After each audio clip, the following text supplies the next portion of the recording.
Welcome back to the Nassau Hockey Podcast. James Nichols, John Zeller here with you. You know where we have to start. Because there was just an absolute meltdown in Isles country. So lay it on us, James. All right. So here's, like, we all know what the situation was, right? Alex DeBrincat chose to go home, chose to go to Detroit, right? Now, I don't know where you might think this is going, because we actually didn't talk about this too much. You were moving, by the way. Congratulations. New setup looks sweet.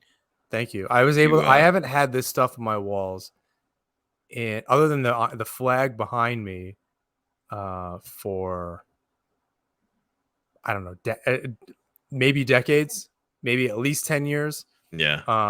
And the Generation Next poster is specifically for Dan from Lighthouse, Dan and Mike from Lighthouse, because I was talking to them about it when I was a guest on their podcast, Weird Islanders, and I had mentioned this poster, but they don't do video, so I couldn't show it to them. And I had it ready; it was on my bed, but now it's on the wall. So Dan, that's for you.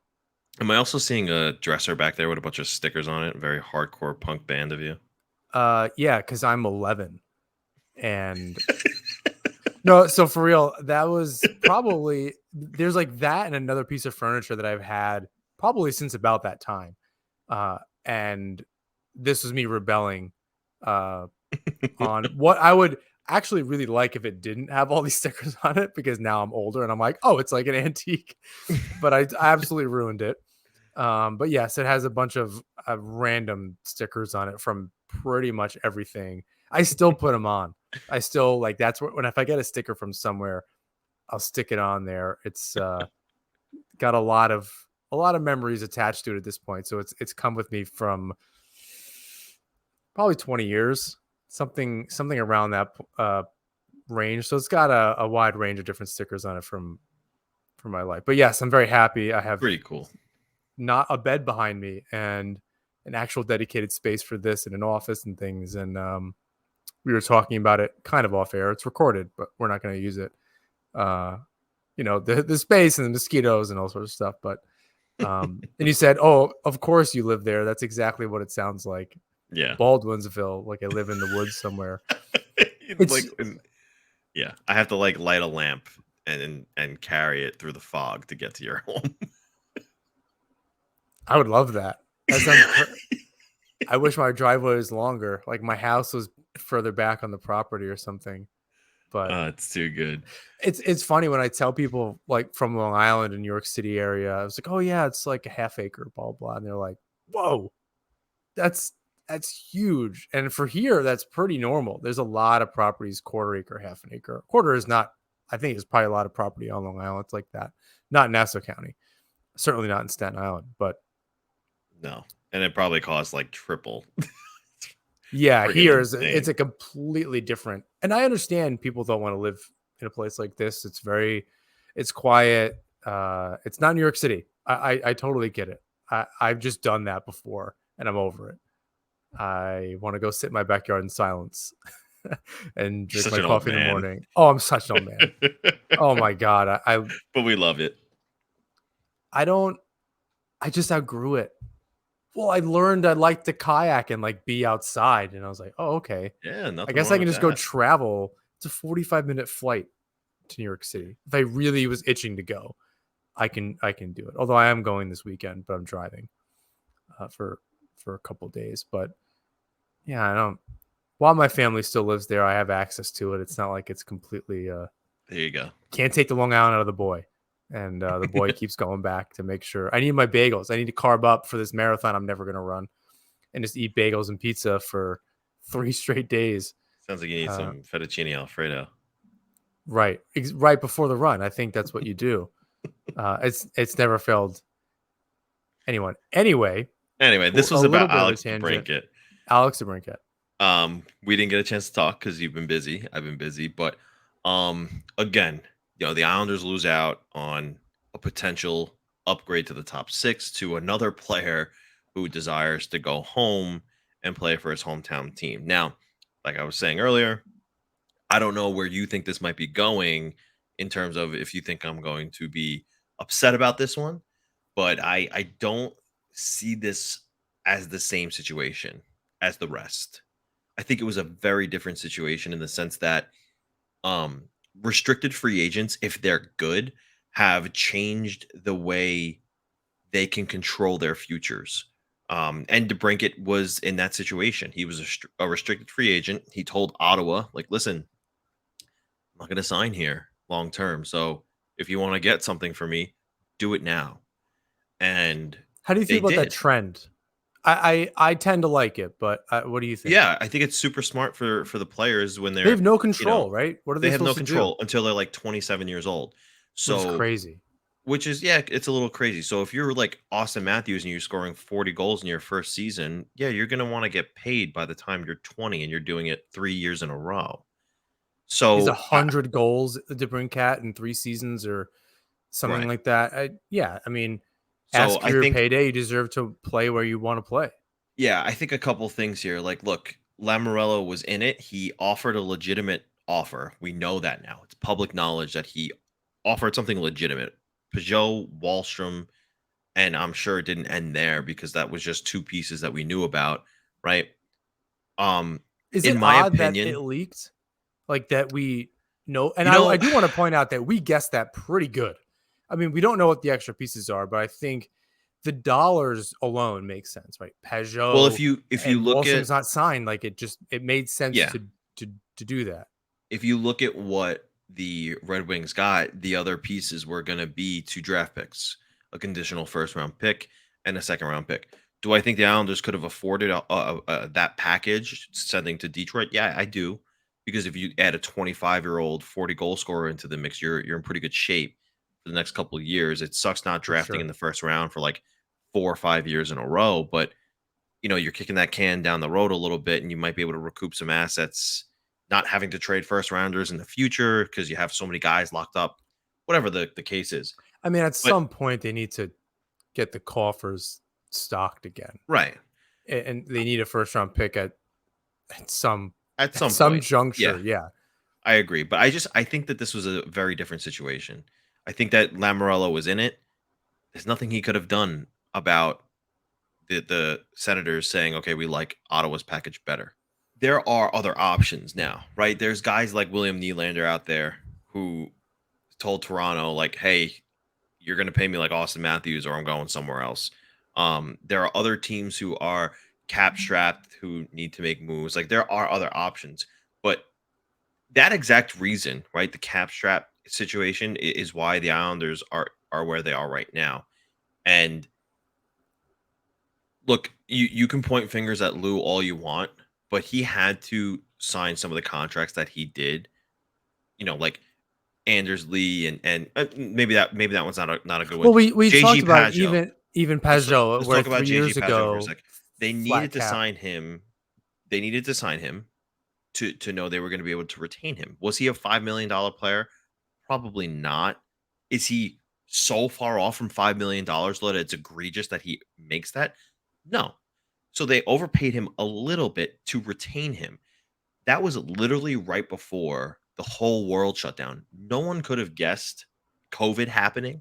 No one could have guessed a flat cap happening. All those moves that Lamorello made were calculated with the idea that the cap was going up. So I totally understand the one side of the argument being like, Lou put himself in this situation. Sure. But the other side of that is the assumption league wide, not just Lou, league wide was the cap's going to go up. We can put these players into these contracts now and have more money to work with later. He probably thought $5 million was a good deal for Pajot because in literally 2023 right now, that $5 million was probably supposed to be the equivalent to 2.5 by this point. And he said as much. And we spoke about that last week. I read that quote, and the thought that I was trying to get through before that we've delicately edited was that this is something needed to happen with like a DeBrincat first line player, something we've been begging for forever. In the Lamorello era, this is another different iteration of this, right? It's not Kadri, it's not Goudreau, et cetera, et cetera. And we can, I think, cumulatively, I understand to a degree being upset about it, But each of those situations is very different, right? Who knows what ultimately happened with Kadri? Goudreau wanted to be closer to home. Were the Islanders in it? I'm not sure. According to Goudreau, no. That he was never contacted. It was New Jersey, maybe Philly and Columbus, and he settled on being in Columbus. Sounds like DeBrincat too. No matter what the Islanders were offering in terms of a deal for DeBrincat, like not for to actually sign DeBrincat, they had to get him first. And if Ottawa wasn't biting on their deal, that was it. Right. And if I'm Lamoriello, maybe I'm hesitant to trade that first round pick, knowing at some point you need to draft somebody in the first round and not trade up to get there, if that's even possible. They really don't have assets, and they have a few players that I think can be. They're lucky, right? They have Dufour, Ishkakab, maybe a couple others that can maybe break in, and that might be enough in the short term. But after that, you're screwed. There really isn't anything there. So to your point earlier, yeah, getting a 25-year-old into DeBrincat might be the only reason is to part ways with another, what would be 6 years in a row of first-round picks go out the door. So but each of these situations, it seems to be different. That was Chris Botta's point. Although, again, he did say something does need to happen. I think there's some questions I think I'd asked before, but I think we started getting in a back and forth. Is it weird that it leaked? Like that we know what they offered, or was it just very No, obvious? Or I don't think it was weird. I'll tell you why. I do think that the league did step in after a couple of years ago when he didn't announce anything until September. I do think that the league stepped in and said, "Can you not do that again? We do want to give the fans some sort of satisfaction at some point." that seems really that seems Yeah, weird, and I that don't means have that it like confirmed. trade. But is trade speculation on that? That seems No, no, no, no. odd I'm to not me. talking trade speculation. I'm talking in the sense of like when he withheld the signings that were locked down for the whole summer. I think just that conversation opened up the idea to just be a little more transparent. So I think that that's why we know a little bit more now. And look, the other thing too is Hmm. um once the deal was done, I think nothing matters anymore, right? So DeBrincat was gone. Um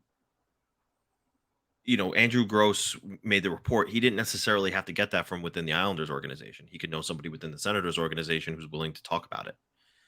And whether that hurts future deals or not at this point is not going to matter. Time heals all wounds, and I'm pretty sure that people are going to forget about this in 15 minutes anyway. So I'm not overly surprised that came out. I think things have become a little like not a ton more transparent, just very slightly more transparent with Lamoriello, just for the sake of he kind of had to. A couple more questions on this before we move too far off of it. Does it change because the Oliver Wahlstrom situation, because he's still an RFA?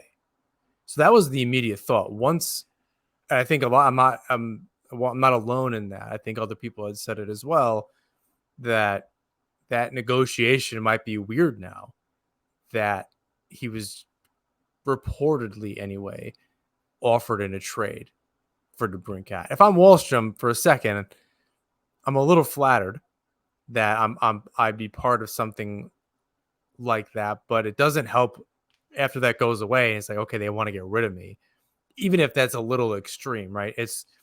There's the business side of it all where Yeah. you're, I hate to say this because they're human beings, but they're an asset, and sometimes they get moved, especially when it's an RFA for an RFA.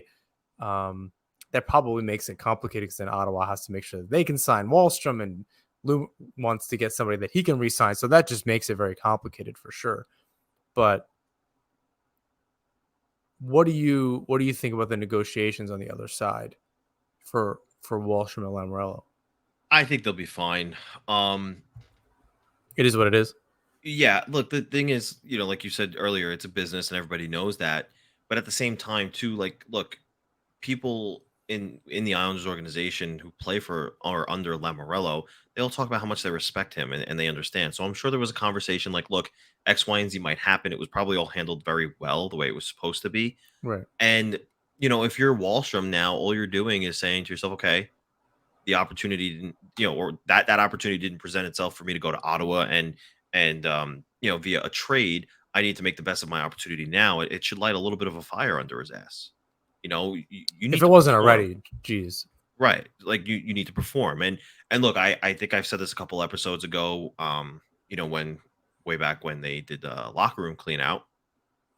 Um, I was a believer in what Oliver Wallstrom was selling. He said that he thinks that, the injury he had was a blessing in disguise because he, cleansed himself, if you will, mind and body. And he feels like he's on this really good regiment now, and he's going to come back a better player. So look, there's still plenty of time this summer, and I'm not sitting here saying that he's a lock for the lineup next season. Something's got to happen. We know that. We discussed last week that there's not enough cap space to sign him right now. And So or Prize if he's coming right. back. And or Parise if he's coming back. So, something's got to give, something's got to happen. We'll see what that is. But if he's in the lineup next season, I tend to believe that he's going to be a better player. So we'll see what happens there. But as far as negotiations go, I think it's just going to be business as usual. I think that Wallstrom knows that. I think Lamoriello has always known that, and I don't think there's going to be any awkwardness there. Do you think, and I ask this in the sense that it's a good thing for the room, is the locker room shaken up a little bit, knowing that, Bailey's gone, Pavillier's gone, they potentially traded Pajot and Wallstrom, and not shaken up that they're just upset, but okay, anyone that has a deal north of $4 million, if you're not performing, you're out. Yeah, Right. I don't have it's not quite Vegas, but it's gotta be something. Like, I think Lamoriello's, yeah. I don't want to say he's on the hot seat. I think he has high expectations for himself, despite what a lot of people think he's lazy or asleep because he's old or whatever. I think he has a lot of pride in what he's doing and is trying to be very deliberate in all of this. So he does Well, want to right. win, right? So it's you have to do stuff that's not necessarily popular or whether in the room or with the fans or whatever the deal is I'm not saying it's intentional. He's doing what he needs to do, but what do you think the influences of that in the locker room? Yeah, I think a couple things there. Like one, I think with him, meaning Lamoriello, I think he knows that, like, okay, look, the excuses worked because they were legitimate during COVID times. That's over. Flat cap, okay, that's one thing, but my players not performing, that's another. So if you're not up to standard, Right. like, okay, look, we're gonna take care of that, right? And look, I think that that's what the roster needs, right? I don't have a good answer as to whether or not that's what they're feeling, but they should, right? You're I all think on, that's kind of what I was aiming at, is that they yeah, should feel the pressure. you're all on notice, right? Matt Barzell, you make $9.15 million this year. You have to score 80 points. You have to. I Bo Horvat, you I make don't eight and a half yeah. million dollars. You need to score 30 goals as an Islander. Yeah. You have to. Ilya Sorokin, we know you're gonna friggin' record 10 shutouts. We know you're gonna stand on your head. You'll live up to and that contract actually doesn't even kick in until next year. So we're playing with house money here. But Brock Nelson, he's gonna score 35 goals. He's outperforming his contract, if you ask me. $6 million. He's outperforming it. Yeah, and some Anders people would call Lee, that an asset all of a sudden, and when I disagree, they need those goals so badly. They're not it in a depends. position to deal it. It really depends. That's so subjective. It really is, because if your franchise decides, okay, we're going left, yes, it's an asset. If they decide we're going right, no, of course it's not an asset. You need to win. You need Brock Nelson. So Right. it depends. It's very subjective. Yeah, and I think that's a good segue into something Kevin Kurz from The Athletic mentioned, which was that the Islanders are so strong up the middle and that giving up Pajot for DeBrincat, quote, Yeah. wouldn't never made sense. Right. And he before I get to my thoughts, he boiled it down on Twitter to having Pajot and Horvat makes the Islanders one of the best faceoff teams in the league. Barzal as the 3C makes little sense. Holding on to assets now allows for future moves.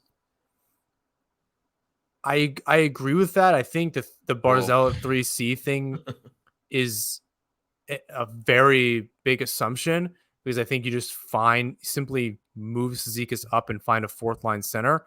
I don't think it immediately means Barzal's moved off the wing because I agree that that's a bad idea, but the solution doesn't mean don't trade Peugeot for the Brincat. That to me is not one-to-one. Those are not mutually exclusive. Yes, you've created another problem, but the solution is to figure it out on that side. Yeah. Not to not do it.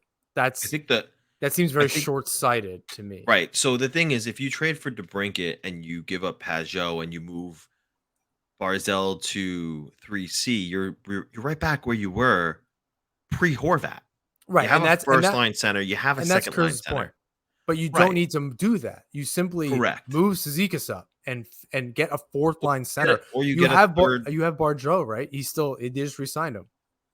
Yeah, that's true. Literally anything. Literally anybody could be a fourth line center. But I mean, and I said to you, and we could say this now because this was a week ago, and we're not going to say it, and they're going to get immediately signed. There's guys perfectly viable options out there still, like a Pius Suter who hasn't signed. He's a perfectly fine third line center.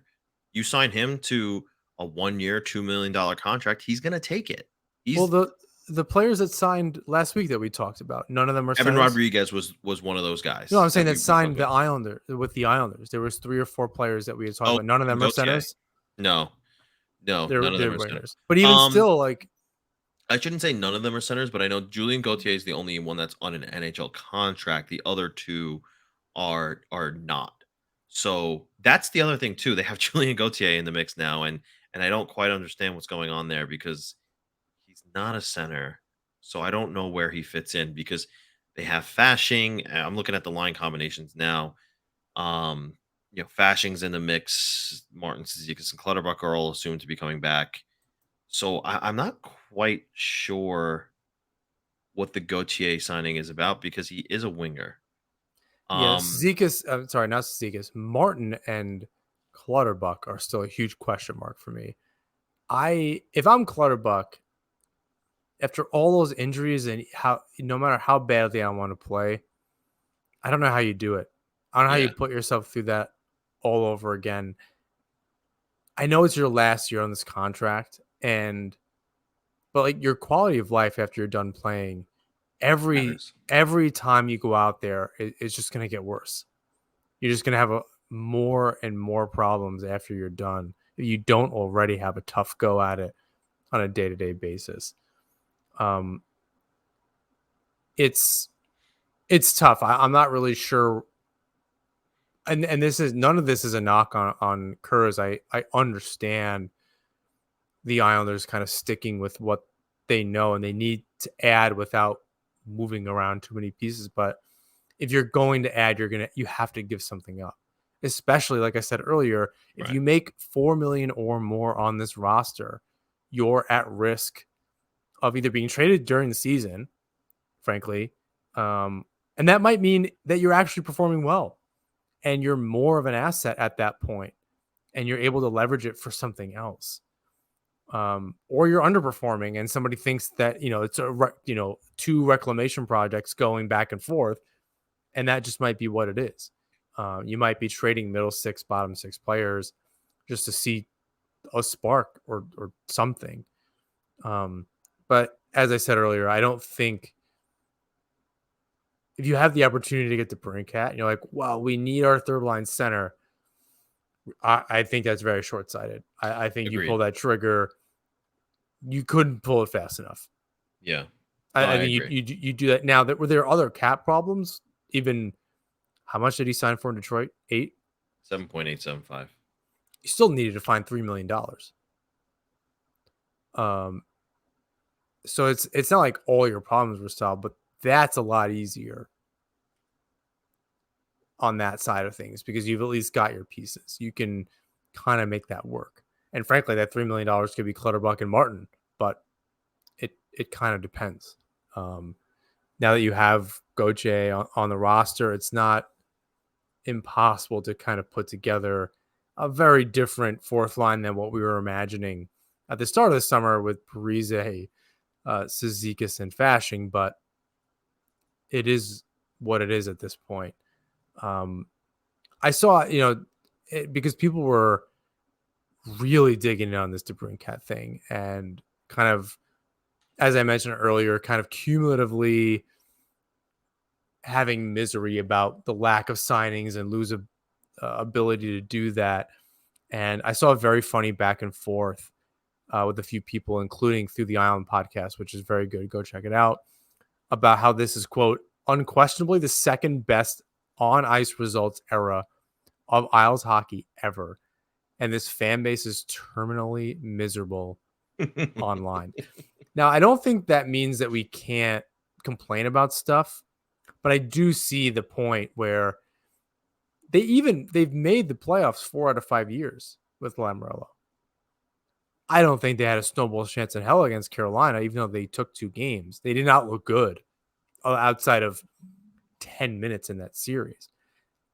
However, they made it. They figured it out. Down the stretch, they played well.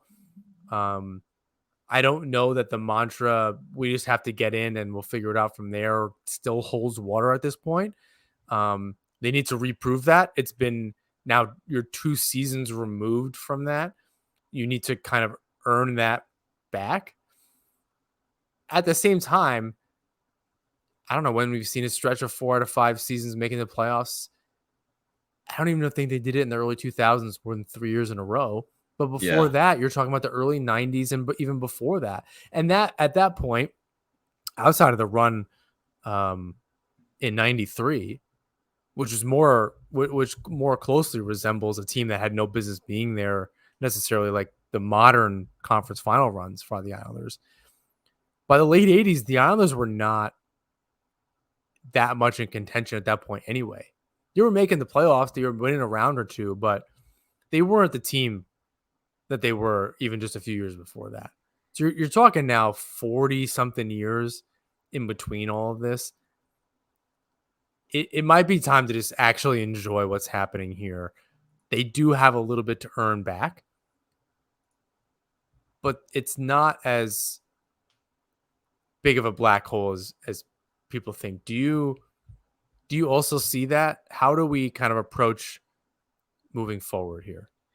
Yeah, I think the thing is I think the point is well stated by what you said. It was Through the Island podcast that someone responded and then I lost it. And yeah, so I think the point is well stated because there's expectations now. Before there weren't expectations, so you were just like, okay, I guess that happened.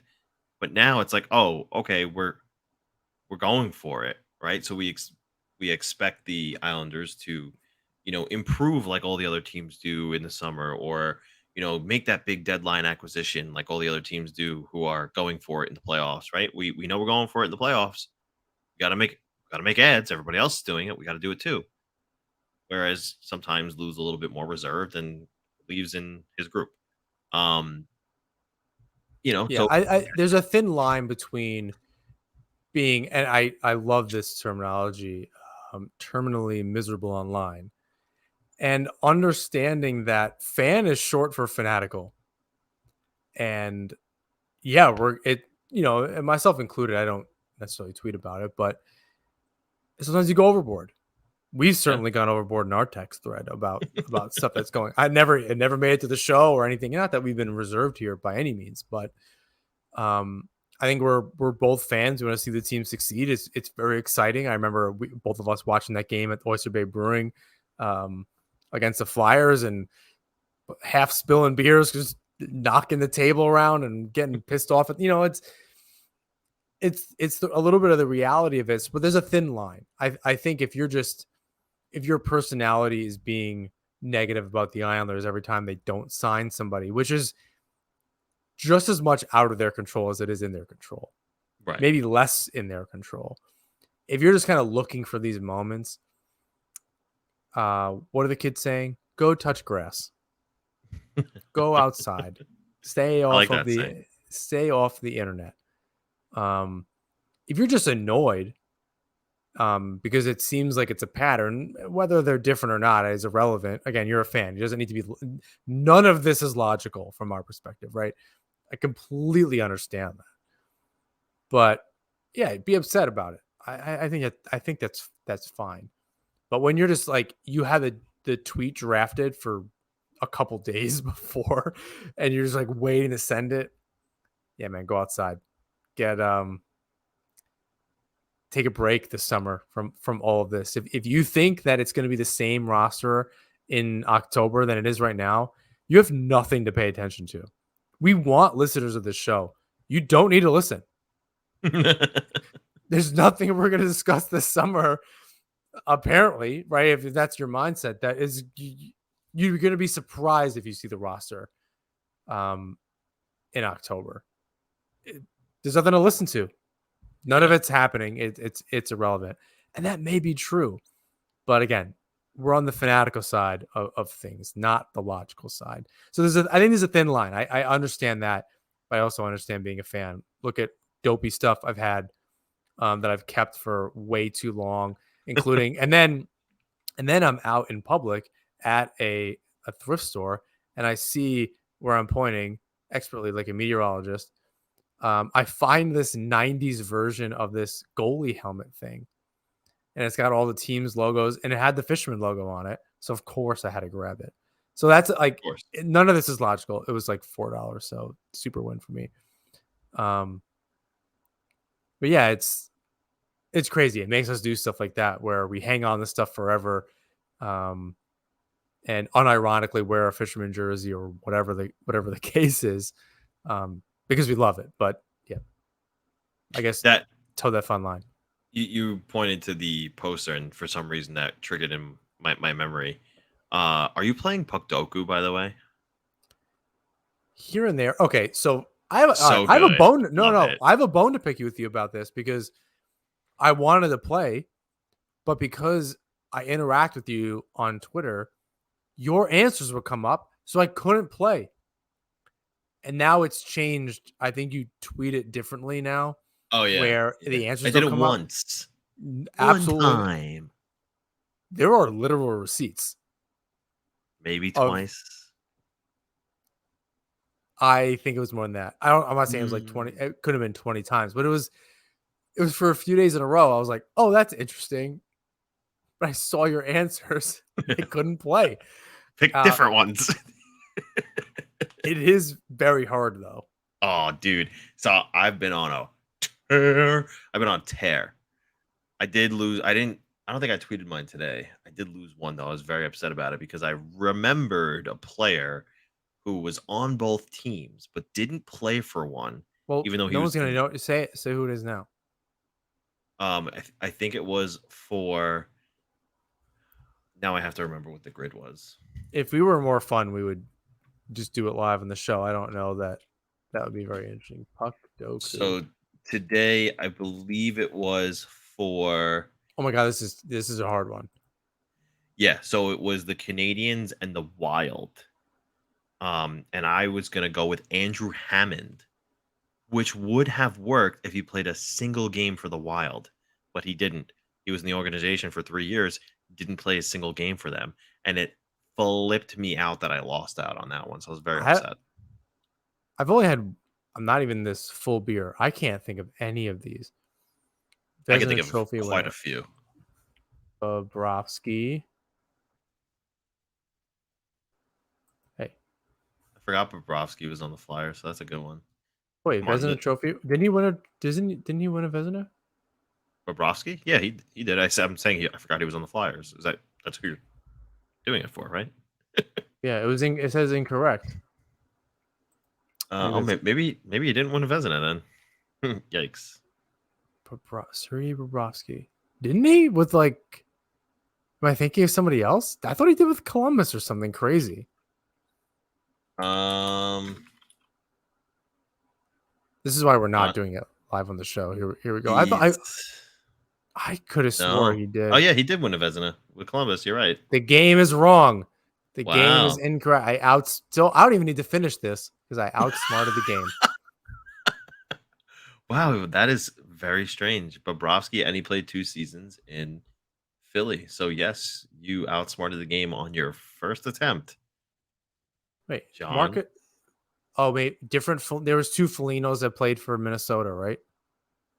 I thought Marcus and Nick Foligno are that. Well, they didn't both play for Mini. I don't think. That's I think yeah. Marcus did.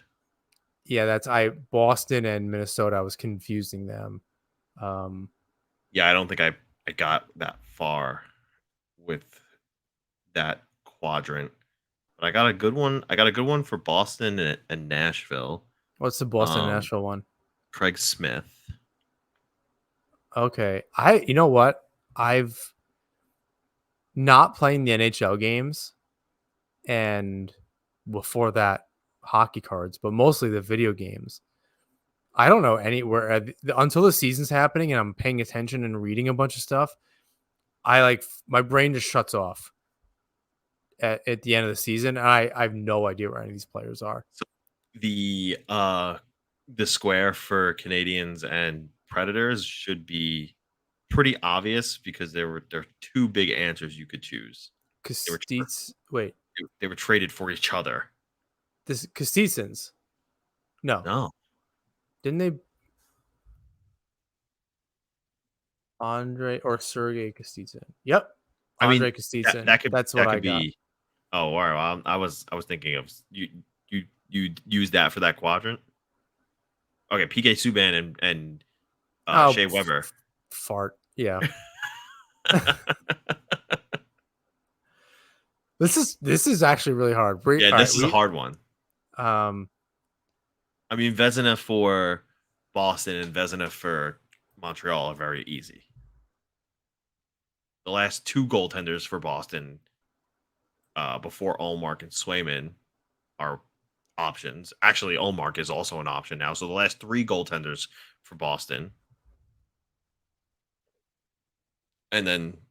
All right, I had the Vezina Trophy ones. And I have Andre Kostitsin for Nashville. And the Canadians. I have a wild Boston one. I know Koivu is wrong because it's different Koivus. Yes, it is. For the Wild and Canadians. The Wild and for the Boston. For Wild and Boston, I have one if you want. Sure. It is Charlie Coyle. Oh, you're saying them, and I remember them in the jerseys. Yeah. Philly and Wild. I don't know about that one. Montreal and the Wild. I don't really know about that one. Philly and Nashville. Does the GM count? Right? Wasn't Fletcher in both? Does the GM, is that part of the rules? I doubt it. Player. That's what sticks out to me. I'm pretty sure it's Chuck Fletcher as the GM for the Wild, and then he went to Philly, and now he's gone from there too. But players and stats follow the franchise when relocated. So Ilya Kovalchuk would count for present day Winnipeg Jets. I hate that. It should just be Winnipeg, the same franchise. I understand they moved to Arizona. But the team went back. So you're telling me Teemu Selanne can't get his number raised by this franchise? It has to be Arizona. It's the dumbest shit. This is the absolute dumbest shit I've ever heard. Nassim Hockey is brought to you by DraftKings. New customers, download the DraftKings Sportsbook app and use code THPN. Bet just $5 to score $150 in bonus bets instantly. That's code THPN only at DraftKings Sportsbook. Gambling problem? Call 1-800-GAMBLER. In Massachusetts, call 800-327-5050 or visit gamblinghelpline.com. In New York, call 877-8-HOPE-NY or text HOPE-NY 467-369. In Kansas, call 1-800-522-4700 on behalf of Boot Hill Casino and Resort, Kansas. In West Virginia, gambling problem? Call 1-800-GAMBLER or visit www.1800gambler.net. All games regulated by West Virginia Lottery. Please play responsibly. In partnership with Hollywood Casino at Charlestown Races. In Connecticut, help is available for problem gambling at 888-789-7777 or visit ccpg.org. 21 plus in most eligible states, but ages vary by jurisdiction. See draftkings.com/sportsbook for details and state-specific responsible gambling resources. Bonus bets expire 7 days after issuance. 1 boost per eligible game. Opt-in required. Max bet $50. 10 plus legal requirement for 100% boost. Eligibility, wagering, and deposit restrictions apply. Terms at sportsbook.draftkings.com/baseball terms. All right, let's get back to the Islanders. This was a fun second aside here. Where do the Islanders go from here? Are there trades to be made? Does Tarasenko become even more appealing? He just fired his third agent, and now he's on his third agent in 3 years. Sorry. Yeah. It seems like Carolina or Ottawa are kind of at the top of that on a 1-year deal. To me, I'd be all over Tarasenko if they can afford it. I know that means they need to make a trade to sign a UFA, just to kind of essentially dump salary. But what do we do here? Where do they go? I mean, I think Tarasenko is the obvious one. He had 18 goals, 50 points last season. Do you sit here and say to yourself, okay, we've made it through a certain portion of the season without the help of Bo Horvat, right? Do we take a chance on Patrick Kane, sign him now, let him recover, come back in December, whenever he comes back, and have that for the rest of the season? But one other one that I think would be sneaky good, he's a little bit further down the list and he's still available. Thomas Tatar, 20 goals, 48 points last season. He's a free agent right now. He's not going to break the bank on you. His cap hit last year was about, I think it was 4.5 million bucks. Are you saying that like they just need to do something? No. Like, do they need to add 20 goals to the lineup? I mean, because Parise, you mentioned last episode, if he's not coming back, that not only are we worried about that in terms of value, we need 20 goals. We need to replace that somewhere. Forget about a first-line winger. We need to add that to the lineup. Tatar, let's just say for argument's sake that it is Tatar trying to get a 20-goal scorer. I think that keeps Lee on the first line with Horvat and Barzal. And Tatar goes with Pajot and Wallstrom. No. I think Tatar is I think he's a little bit more equipped to run on a first line. He did last year with Nico Hischier and Jesper Bratt.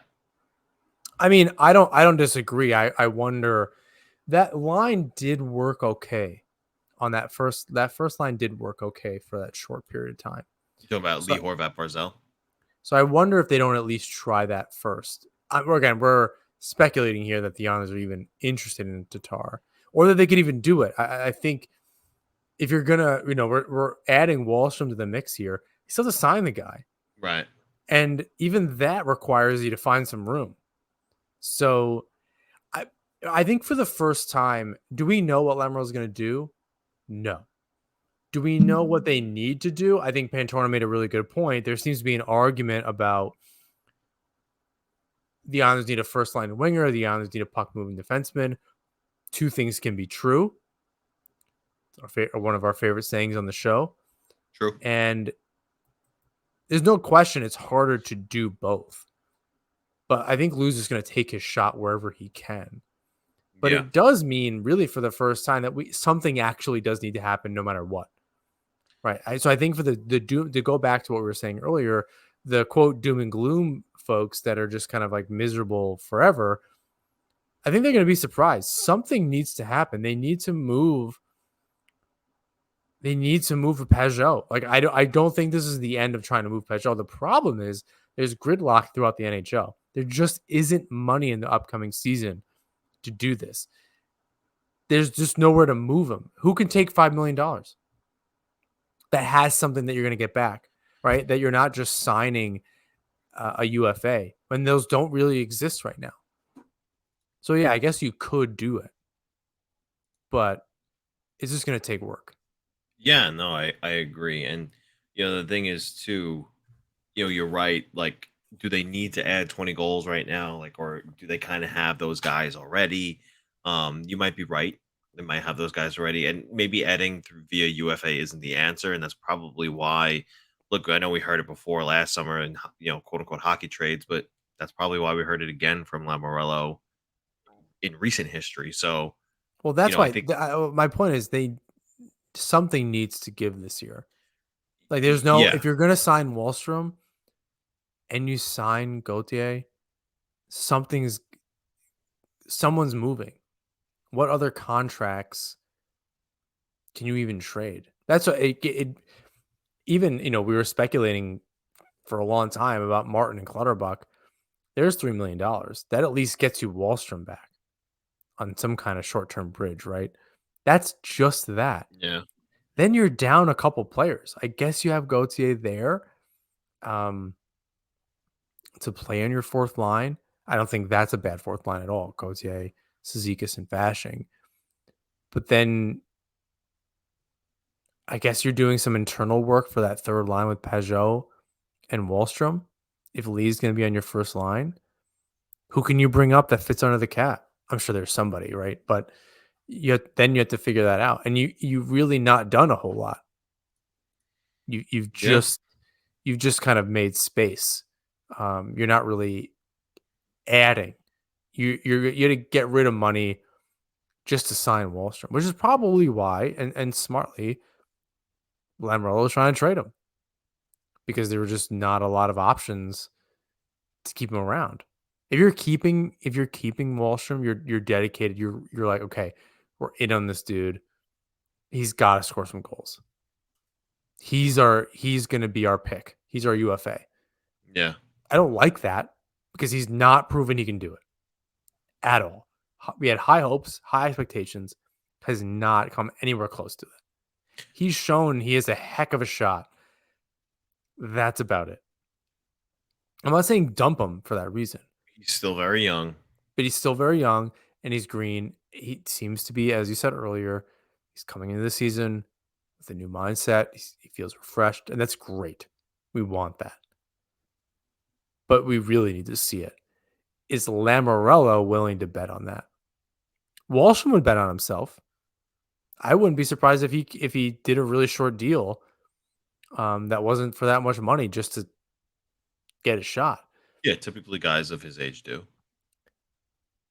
You just need to perform because that margin is super thin. Yeah. You get rid of Walsham and then again a Peugeot or whatever the case is, and you open up money. You can really do some stuff. He's just lucky there's no one can really take on the Peugeot money, and he can't be part of a deal. So he's got to I think step up. This is I it. think there are teams that could take the Peugeot money, and I think that he was only offering Peugeot in this special circumstance that a 25-year-old 40-plus goal scorer was made available. I don't think he's doing that with every like. I don't think there's a flyer out to all the GMs. Come take JG Peugeot. I don't think that's the way it is. I think it was okay. Alex DeBrincat is available. 40-plus goals a season is available. This is a special circumstance. I don't think I it's gonna be. really. Yeah, I How don't. else are they going to get that much money off the cap? Again, you have 3 million in Clutterbuck and Martin, and that's if they don't want to play. They have every right to continue. And that's only $3 million or in and around that number. Look, You're still looking for other money at that point. I don't know what's going to happen as far as, you know, how they're going to clear up money to get Walsham under contract for next season. I think my point was more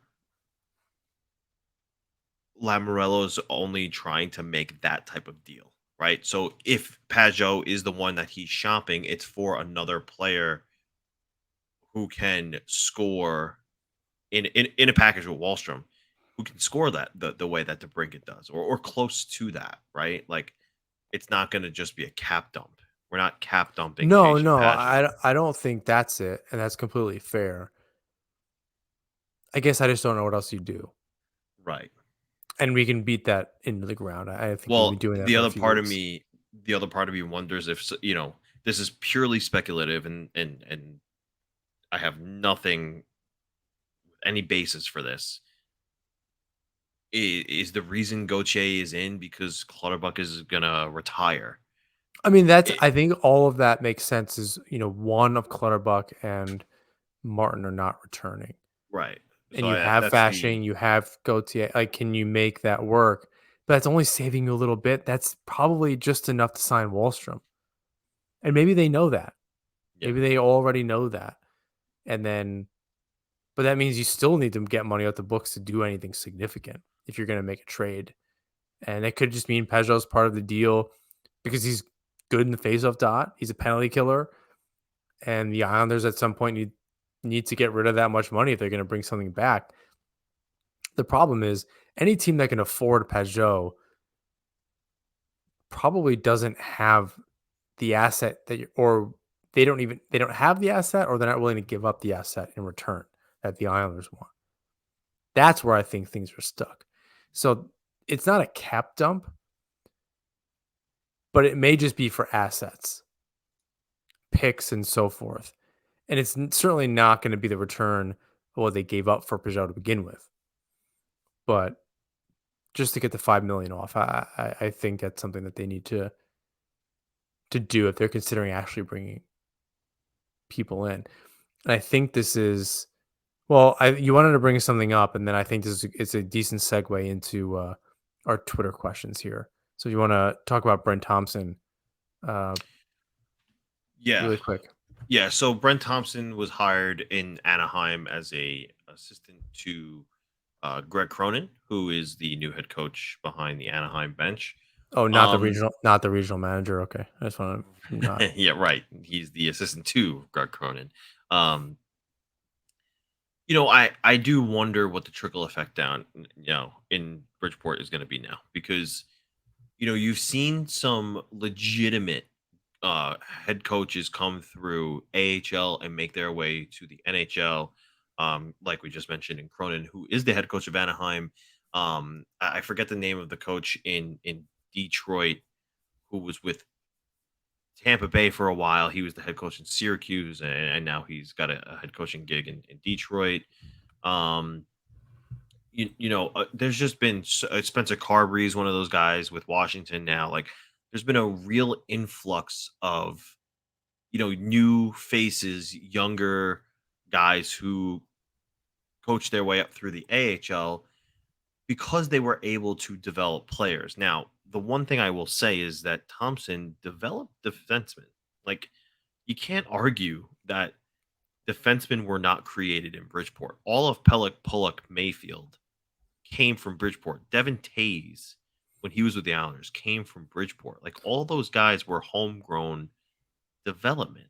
There was a time when that was most of the Islanders' back end were Right. players that came through Bridgeport, and that I think was very Sebastian Aho. unique. I think even going that far, I think he's definitely something you can mention that made it to the NHL. I don't know that you put him on the same scale as Pellick, Pulak, No, Mayfield. he's in the Yeah, show, and he was grown through Bridgeport. But that was really where it ended, right? Forwards were not well developed.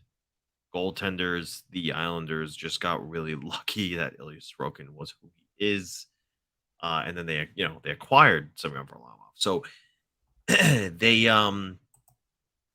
they did not develop 2/3 of what an NHL team is made up of. I don't know who would be next in line for this position, but I'm really curious to see who gets hired, and how that process goes. Just because I think they have to know, looking at the recent draft history, how many forwards they have struck out on. I mean, if you just look at the history of, missing on Hosang, missing on Dal Cole, missing on Well, we're gonna get to that in a second, so I don't want to dive too far into that. no, yeah, just a blanket statement. Missing on, in a sense, Anthony Beauvillier. Like, these guys all didn't pan out. Ryan Strome, Nino Niederreiter. Like, if the Islanders hit on any of those forwards, you know, Literally anybody. literally any of One those forwards, one of one of them. them, they have another top six forward right now that they didn't have that they haven't had in years. Right? Let's just say, for argument's sake, it was the fifth overall pick in Michael Dal Cole, which I think was in 2014. Right? If I just nailed that, good for me. That sounds Um, right. Dow Cole 2014. let's say a fifth overall pick in 2014, they nailed, right? He's scoring 30 goals a season for, let's say, at least the last 5 seasons, right? He came into his own. They're not in this situation right now where they're pulling their hair out looking for a top six forward if they hit on one of those guys. So I think they're going to be really, and I don't know if it's a drafting problem or if it's a development problem, right? Were all of those Both. bad selections? Maybe it's Well, both. So I do. it's These are it's a all long questions. time coming. These are all questions. It is, well. We say that as if he got fired. He didn't get fired. He got a promotion. Well, I meant like I'm sorry. That was not worded correctly. It's been a long time of striking out. Talking about going back to I don't even know. This is from like the Garth Snow era, who is interested in getting back into being a GM. I know Kurz did that article. I haven't had a chance to read it. I thought that was kind of funny. But going back to the Snow era, we just did you say Ryan Strome before Yeah. too? Um, I'm tempted to say Bailey for how long he was there. Just like he was a fifth overall pick, and just granted that was 2008. That's a long time He was ago. ninth. Ninth overall. He still struck out. There's just so many first round picks. We probably can't even name them because they're Right. irrelevant. You The know it. the Think about it. In the last decade, right? Going back to 20. Actually, you have to go more than a decade. You have to go back to 2009. The Islanders hit on 2 first round draft picks. 2 of them. Barzell Matthew Bar Dobson. and, okay, sorry, 3. John Tavares. Oh yes. John Yeah. Tavares, Noah Dobson, who the cat's still out of the bag on Noah Dobson, but I don't we can talk about this if you want. I don't necessarily understand the discourse on him. I think he's extremely young, has 250 plus point seasons under his belt at the ripe age of He 22. he needs a Not quite. supporting partner. That's the I problem. That's perfectly fine. We're acting like he can't grow and get better at 22 years old. It's insane to me, and he scores 50 points from the blue line. Yeah. Let's calm down on that. He needs to get better on Um, his own end, but he needs a better partner. And but the that's not his overall, problem. let's not get let's not miss the mark here. The overall problem for the Islanders is that they've hit on 3 first round draft picks. Granted, they haven't picked in the last 4 drafts, but they've hit on 3. Ouch. Yeah. So this is a good segue. One of our Twitter questions um, that was sent in earlier today. This one from Mash on 3 asked, and I don't think you're gonna like this, but is Wallstrom Josh Hosang part 2? And this is where, like, I'm glad we had that conversation first and we went back and kind of rehashed some things because, honey, it goes way back before Josh Hosang. So that's you can have. There's a lot of comparables here if you really don't think Wallstrom's going to make it. Yeah. that there are options you can go over. Uh, Not the least of which are Strom, Niederreiter, Duck Hole, da da da da forever. Um, but I'll give credit for Niederreiter. I think they hit on him. They just didn't give him a shot at all in the That's right. accurate. Yeah, and if we're gonna And talk about Strom eventually too, right? Like he yeah. figured it out for a short, not a Well, first I round mean, don't pick forget necessarily, he but Strong scored 50 points with the Islanders in his second year. I don't know what happened there. I think dude, it those was a teams sucked. it was that, I and it was a deployment thing. Like he wasn't deployed properly. But agreed. to get back to the question here, is Wallstrom, Josh Hote saying part two? I don't think that that's as close as to say if when all said and done, let's say we're talking 4 years from now, and if they happen to move on from Wallstrom because it didn't work out, I think it's going to be more accurate to say he need to write a part two. When you said that that name, I more thought him because I think for him it's also a deployment thing, right? Like Wallstrom, I think needs to be put in a role where he can score and not on a checking line. But he is on a checking line, and I understand he needs less minutes on the third line.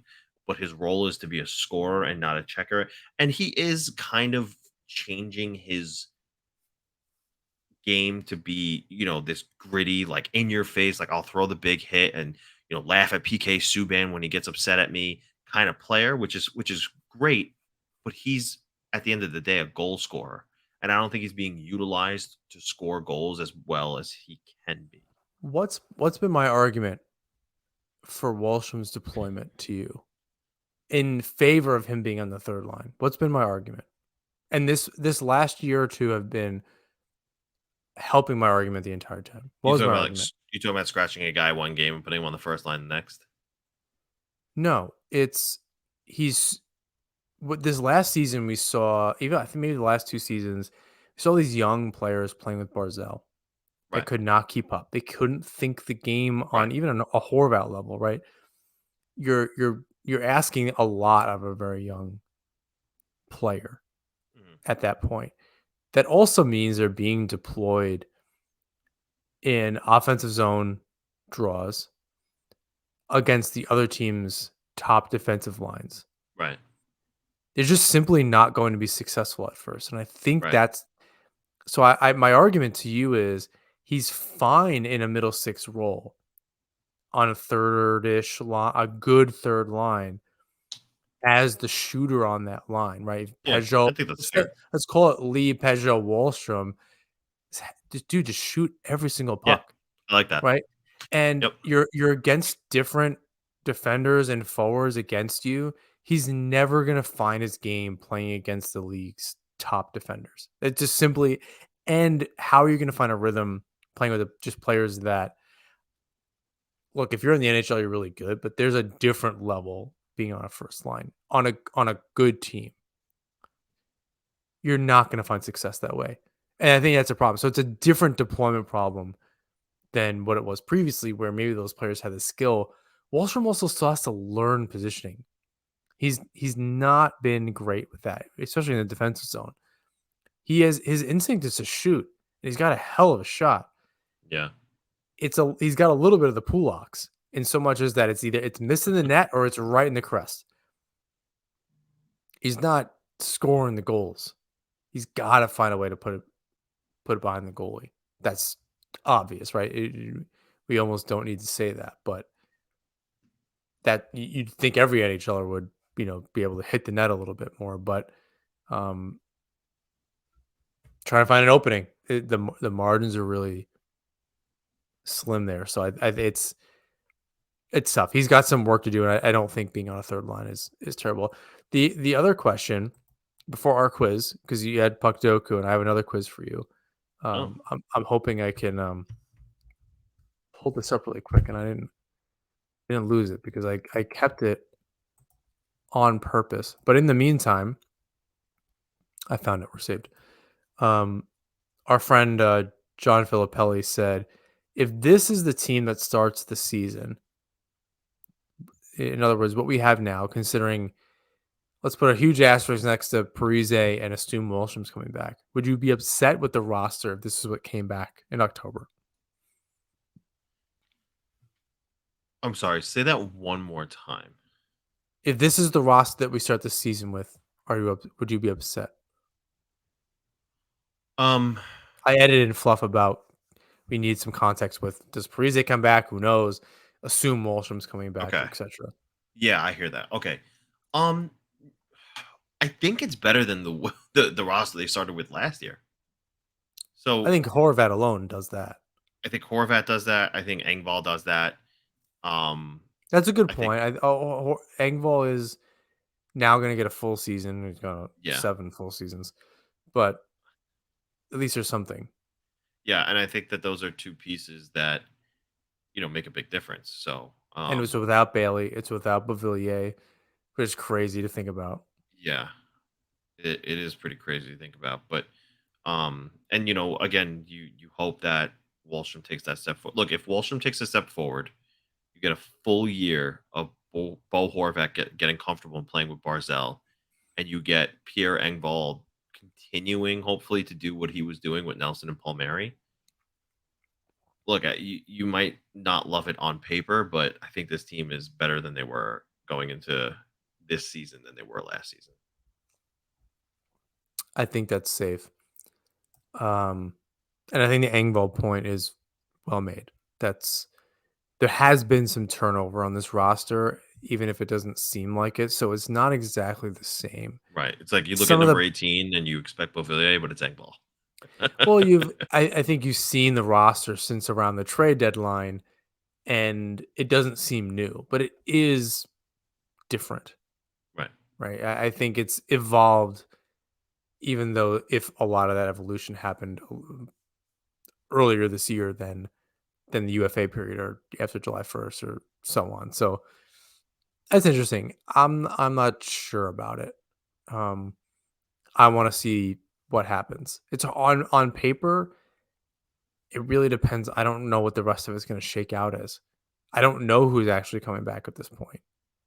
I know who is, but there's some players that I'm not sure. Does Wallstrom hold out? Is Parise coming back? Is Clutterbuck and Martin coming back? Right. Is Gauthier an everyday player? Can Fashion keep up what he's doing? Right. I'm not sure. I think a lot of people need to prove themselves, and they need to make some really hard roster decisions. I don't. I'm not exactly sure how things shake out from this point. There's a lot of just like I closed my eyes for a second. I was trying to picture the roster, but it's just who even knows outside of that top six.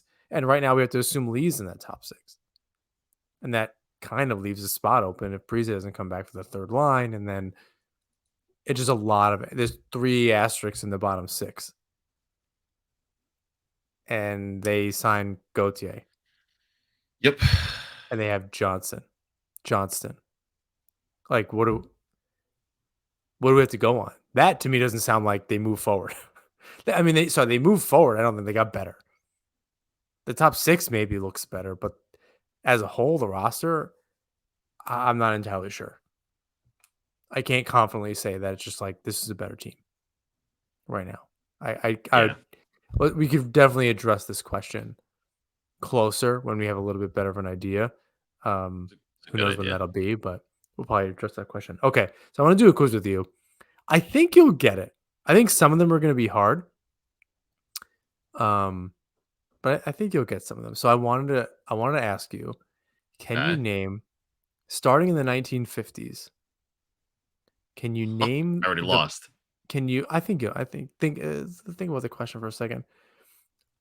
Name the player with the most points in each decade since the 1950s. Oh my god. So in the 50s, 60s, so on and so forth. You can work All your right, way backwards. I was gonna say I'll go work backwards because that's probably the easiest to do. All right, so the 2020s. I also from like 2020 to now, Yes. Connor McDavid. Connor McDavid, 414. All right, 20 2010 to 2019, right? Yes. I want to say it's Sidney Crosby. I'll give you another guess. Okay. God, if it's not Sidney Crosby, who the heck is it? I'm gonna kick myself too when I hear it if I get it wrong. Absolutely. Philip. Think of think about the players that were long playoff runs and really successful during the 2010s. Yeah, I mean that could be a number. It could be Patrick Kane. It could be. Is that it? Patrick Kane. Okay. 2000s. Uh Again, this one will be obvious after you hear it, but sorry, yeah. motorcycle went by for all those people that No, heard it. it's good. It's not like I think that's like not Yager's era to be in that No. Do you want a hint? conversation. Yeah, I'll take a hint. That's fine. Big assist guy, Joe Thornton, Joe Thornton, 817. 90s and 80s should be straightforward. Wayne Gretzky. Wayne Gretzky. 70s, All right, and this one I'm doing surprised pretty. me. I'm doing pretty good. Okay, Doing 70s. pretty good. Some hints. The 70s one surprised me because it was the only other player on the list that had over 1,000 points in a decade. Man, so it's like, is it an Islander? It is not. This is in the 70s. No. Oh, I'm in the wrong decade. Oof. These are all like well-known names, by the way. If you just thought about the eras, Yeah. Okay, so wait, the 50s? Can I you can jump go here? back to you can go to the 50s. Right, is I it got Gordie Howe? Gordie Howe from the Okay. 50s. All right, so I nailed most of these. All right, good for me. Surprisingly, that's his only era with That's what I where was he was the thinking most in too. a decade because he played through the 90s technically. Um, quick aside, he signed a deal, like a one-game deal. Originally, he was going to do it with the Syracuse Crunch, and You they love were them. in the midst of a playoff race, so they You love canceled them. it. And he wound up signing with the Iowa Vipers, not the Iowa Vipers, Detroit Vipers, some team, the Vipers, for like a one-game stint in the IHL. And he played a shift, so he played in 5 different decades. Interesting. That is really cool, actually. Yeah, so The I would have 60s, loved to go Bobby find Orr. a jersey. 60s is not Bobby Orr. He's this player is credited, though some would argue, but he's credited with creating the curved stick, the curved blade. Oh gosh. I didn't even look that up. I just knew that. Yeah, I don't think I know the answer to He's this one. he's one of the first foreign players, as in not North American.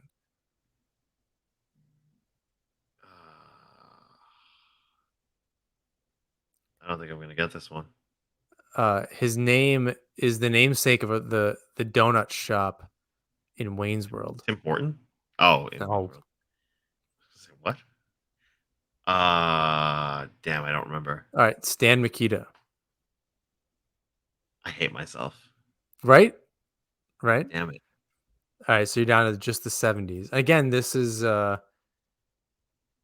one surprised me. I knew this player was successful, but he's the only other one other than Wayne Gretzky to score 1,000 points in a decade.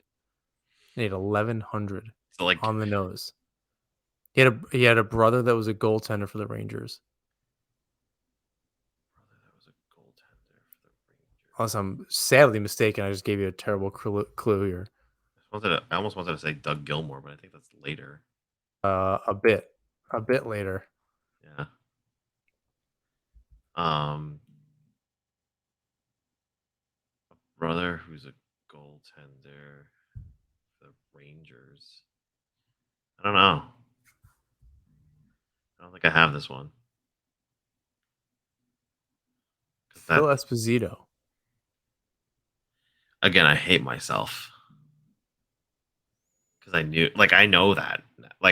You say that, and I'm like, yeah, I know. Of course he did. God, I hate that so much. Yeah, I thought that was a good little. I'm not sure how many I would have gotten. How- Some of them would have been pretty straightforward, This just is as like guesses. But this is exactly what happens to me in Puckdoku.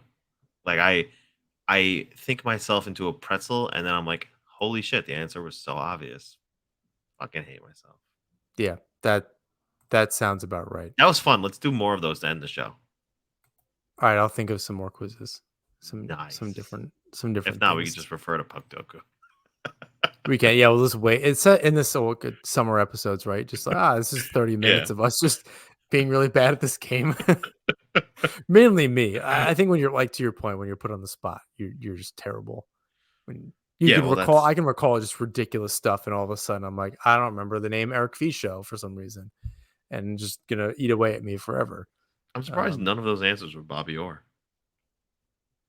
for most points in a decade, it would have only been the 70s, but yeah, I'm not sure. Yeah, interesting. I don't. I have to look that up because now it's gonna eat away at me a little bit. I don't know how many points he ended his career with. Because I know he retired at like 30 years old. He still had 915 points in At 30 years 657 old. games, and he Jesus. played. What the heck is that? Oh, Chicago Blackhawks. Yeah, and he didn't even play his entire career. News to me. He did not play his entire career with Boston. Played 26 games in Chicago. Yeah. That would have been incredible trivia. I never would have known that. Yeah. Um, Super interesting. but part of the problem is he started in the late 60s and the 70s. He probably would have been one of those top players Yeah. for the 70s if he had played his entire career. But God, he had 135 points in 80 games in 74, 75. And Boston didn't even win the cup that year. God. Is that almost the equivalent to them having a historic season this season and getting swept in the first round? Not swept, but eliminated in the first round. Oh man, who even knows? Yeah, and he won like every single Norris for uh 7, 10 years, almost 10 Yeah. years in a row. Um yeah, wow, just and a Stanley Cup and an incredible goal and a picture and in all of that History. forever. Yeah, just actual historic. I will say I have his book. It is awfully written. I had a very hard time reading it. And I'm not the only I talked to somebody else and like, "Oh yeah, it was really I mean, if badly he written." was the one who actually wrote it, I mean, his brain was probably mangled from playing in the era that he did play in. So, Yikes. Yeah, it was I didn't want to make a comment. I don't know what. I usually they have a ghostwriter or something, but yeah, it was really hard to read. yeah. I struggled to get through that. Um all right. I think we're done here. Yeah, It's take late. us home, pal. Take us home. Please rate, review, subscribe wherever you listen to or watch the show. You can follow us on Twitter, Instagram, Threads, and YouTube at Nassman Hockey. I don't think we posted on Threads. Maybe once. I Not can't yet. We're remember. waiting for like the major shift. It hasn't happened yet. I don't think I it's don't know. I unless don't know if it Twitter will. goes down. Yeah. I don't think it's going anywhere. It's really hard to just keep up with all this stuff. We apologize. We've been not doing very well on Instagram. Um, Threads is a little bit easier because it can be just text. So we'll see where we go from here. But we're there. You can follow along with whatever we post or don't, whatever you want. You can find James' work at New Jersey Hockey Now and at the Fourth Period, and make sure you sign up for Isles Fix for your Islanders curated newsletters. James, bring us over the finish line here. Until next time, let's go Islanders.